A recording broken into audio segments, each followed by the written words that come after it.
Module 1B. Now we are going to segue to take a look at some specific safety policies and procedures. We picked these areas to look at because they are wide-reaching in their impact and are important for all staff to be aware of. We're going to dive into asbestos, chemical and lab safety, chemical waste management, and we're going to touch on BBP and SEHSI.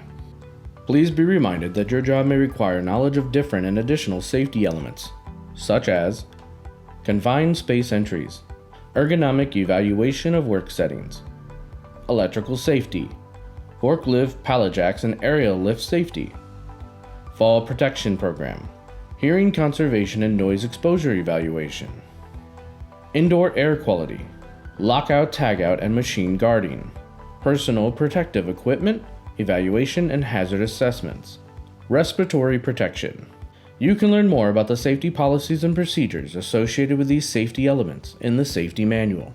Let's first explore the safety protocols and procedures we have in place for asbestos. To stay in compliance with AHERA and OSHA, every CPS building must have an asbestos management plan. These are stored in the main offices of each building and are updated regularly on inspections, surveillance, and notifications that go out regarding asbestos. Next, we have a regular cycle of asbestos inspections and surveillance. Inspections occur every 3 years. That led by each building engineer with support from EHS. Finally, notification is required annually. A template for asbestos notification is housed on the EHS website. There are training requirements for employees who specifically deal in asbestos. These can be found at the EHS website. For more information, visit the EHS website and take a look at our asbestos fact sheet.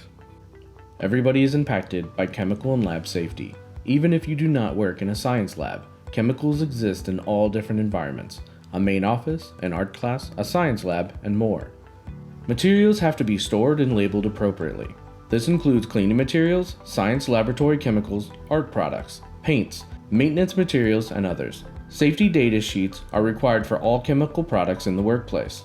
There are specific safety training requirements for those who handle chemical products. This can be found on the EHS website. This is an example of a safety data sheet, all of which are stored and maintained by each department, such as the custodial department, building engineers, and are kept in the main office of each building. Required elements of safety data sheets include pictograms, hazard statements, and dates. For those employees who do work in science labs, there are specific safety trainings, procedures, and protocols you need to take and practice. You can access trainings via the EHS website. Topics include specific banned chemicals, eye wash stations, and showers, science safety inspection checklist, and a disposal of chemicals. Waste management is making sure that we are properly disposing of materials. This needs to be done appropriately, so these materials do not present an environmental or safety hazard. There are specific labeling and storage requirements. There is a chemical disposal form on the EHS website for departments and schools to use.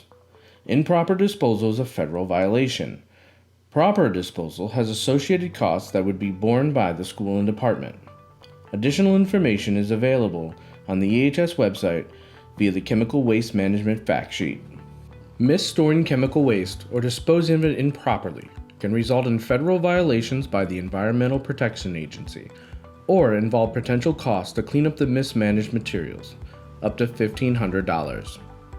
Safe Schools includes a more in-depth look at blood-borne pathogens. We need to be aware of the hazards and concerns to minimize risk or injury. The Cincinnati Health Department visits our schools at least twice a year on a routine basis to look at typical checklist hazards such as properly labeled chemicals, safety data sheets, trip hazards, inspection records of fire extinguishers, lab safety, housekeeping, and proper lighting.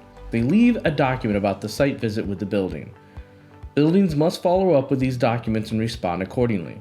This information is public record and must be maintained in the school safety binder by the school leader and building engineer. You've now completed Module 1B, following safety protocols and procedures. Thank you very much, and we will see you in the next module.